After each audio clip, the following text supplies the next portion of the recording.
પાલનપુરમાં ધારાસભ્ય અનિકેત ઠાકર કંઈક એવું બોલ્યા કે મુખ્યમંત્રી ભૂપેન્દ્ર પટેલ સહિત મંચસ્થ તમામ મહાનુભાવો ખડખડાટ હસી પડ્યા. આખરે અનિકેત ઠાકરે શું કહ્યું એ પહેલા સાંભળો. ધાનેરા વિધાનસભાના ધારાસભ્ય શ્રી માવજીભાઈ પટેલ, માવજીભાઈ ચૌધરી, માવજીભાઈ દેસાઈ, માવજી નામ ગણાવાય ને એટલે ભાઈ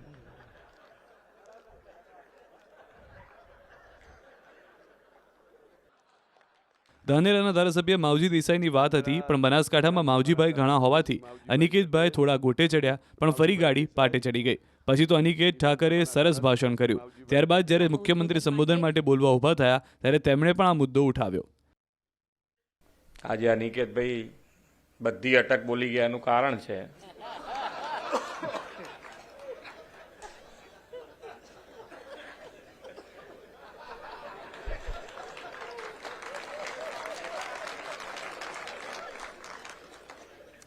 એમને અમે ચૂંટાયા પછી એક જ્ઞાતિના રહી શકીએ એવું શક્ય જ નથી.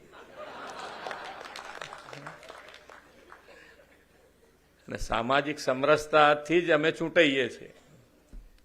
બધાના વોટ મળે તારે ચૂંટાઈએ ને, કે એક વ્યક્તિનું કે એક જ્ઞાતિના વોટથી થોડા ચૂંટાઈએ. એટલે એમણે થોડુંક યાદ આવી ગયું એમને, ઇલેક્શન આજે યાદ આવી ગયું એમને. 3 વર્ષ થયા ને અમને.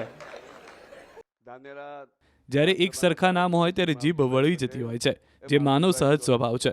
સંબોધન દરમિયાન અનિકેત ઠાકરે મુખ્યમંત્રીએ આપેલા સહકાર બદલ આભાર માન્યો, તો મુખ્યમંત્રીએ પણ અનિકેતભાઈની ખૂબ પ્રશંસા કરી. અને જ્યારે જ્યારે હું તમારી જોડે આવ્યો આ 3 વર્ષની અંદર અનેક વાર જવાનું થયું આ વિષયને લઈને. તમે જે મને સાથ અને સહકાર આપ્યો છે, જે સંવેદનશીલ અભિગમ દાખવ્યો છે, દરેકે દરેક ગૂંચો ઉકેલવામાં જ્યારે જ્યારે હું અટવાયો ત્યારે તમે જે મને માર્ગદર્શન આપ્યું છે, ચિંતા નહીં કરવાનું, થઈ જશે.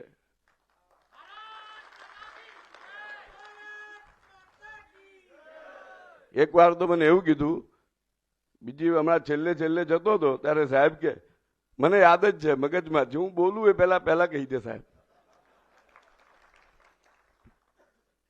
મને કીધું કે આમ મારી જોડે આવતા હોય તારે એકદમ શાંત સ્વભાવ છે, અને શાંત સ્વભાવ હોય ને એ કામ વધારે લઈ જઈ શકે.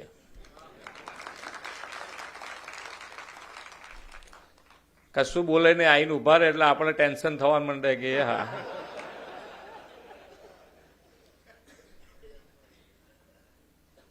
લોકપ્રતિનિધિ આવા જ હોવા જોઈએ ને. આપણું કામ તો એમને યાદ રહેવું જોઈએ ને એ અમને યાદ કરાયા કરે એટલે